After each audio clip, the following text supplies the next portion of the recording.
it's that monkeys covered in banknotes, and champagne and brandy on tap. They're up to their eyeballs in bright notes, they're up to our noses in crap. The gorilla mouth fakers are longing to see some rot. The gentry made a few acres, but we lose the little we got. Revolution is more like ruin, they're all stuffed with glorious food. They think about nothing but screwing, but we're the ones who get screwed! Up your arms! Fight for your right! Grab what you need and grab it now, or wait 100 years to see what the authorities arrange. Up there. They despise you because you never had the cash to learn to read or write.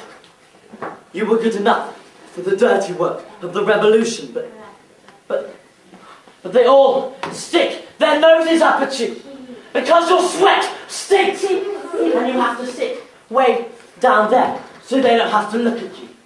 And down there, in ignorance and stink, you're allowed to do your bit towards bringing in the golden age, in which you'll all do the same of dirty work. Up there, in the sunlight, the poets sing about the power of life, and the expensive rooms in which they scheme are hung with exquisite paintings. So stand up! Defend yourselves from their wits! Stand up! Stand up in front of them and let them see how many of you there are! Do we really have to listen to this sort of thing? We are citizens of a new and enlightened age. We are all revolutionaries nowadays, but this is plain treachery, and I will not have it in this production. The cleric you have just been listening to is that notorious priest, jghg, who, to adopt the new religious fashion, has quit the pulpit and with earthier passion preaches from soapboxes.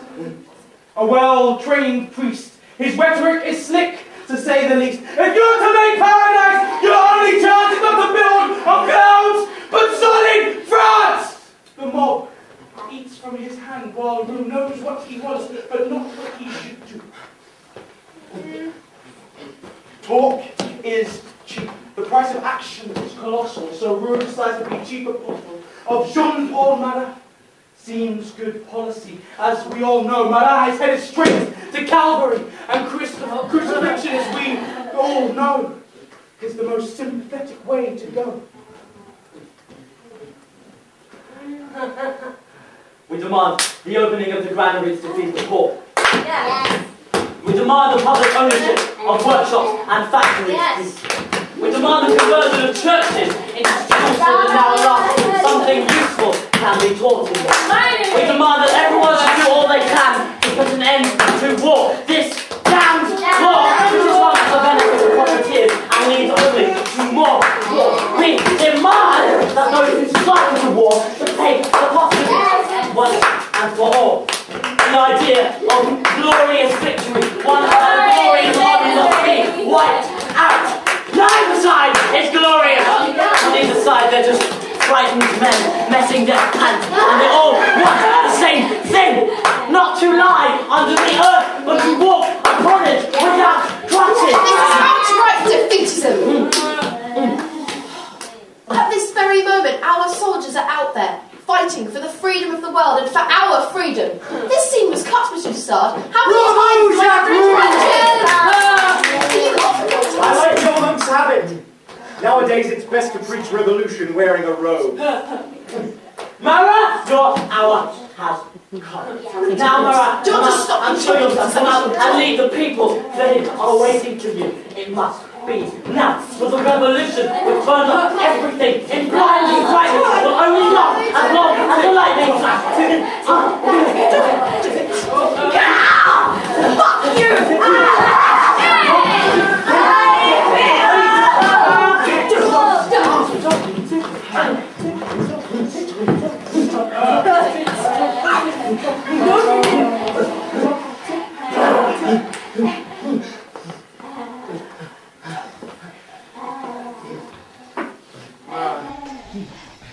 Today they need you because you are going to suffer for them.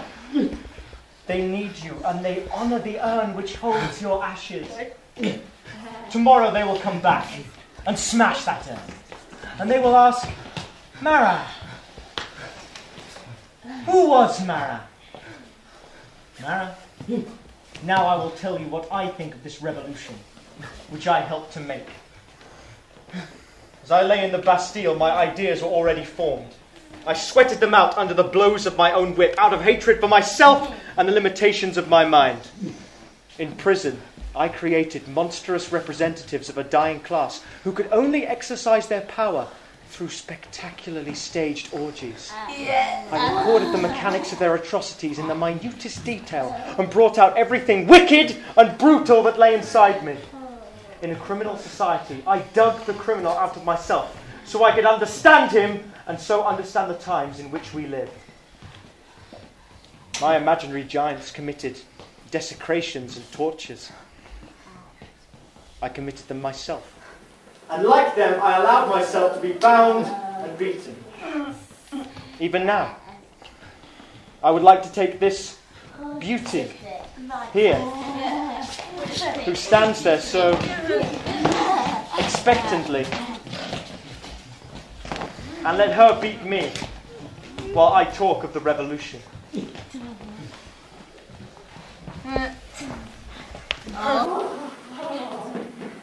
At first, I saw in the revolution a chance for a tremendous outburst of revenge, an orgy greater than my wildest dreams. But then, as I sat in the courtroom myself, not as I had been before, the accused, but as a judge, I could not bring myself to deliver the prisoners to the hangman. I did everything I could to release them or let them escape. I saw I wasn't capable of murder. Although murder was the final proof of my existence. And now, the very thought of it horrifies me. In September, when I saw the official sacking of the Carmelite convent, I had to bend over in the courtyard and vomit. I saw my own prophecies coming true. And women running by, holding in their dripping hands the severed genitals of men! Then, in the next few months, as the tumbrils ran regularly to the scaffolds and the blade dropped and was winched up and dropped again, all the meaning had drained out of this revenge. It had become mechanical. It was inhuman. It was dull and curiously technocratic. And now, Mara! Now, I see where this revolution is leading. To the withering of the individual man and a slow merging into uniformity. To the death of choice. To self-denial, to deadly weakness in a state which has no contact with individuals, but which is impregnable. Shall I turn away? I am one of those who has to be defeated, and from that defeat I want to seize all I can get with my own strength.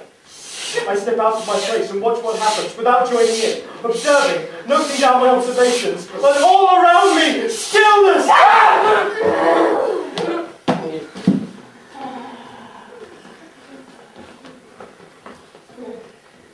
And when I vanish, I want all trace of my existence to be wiped out.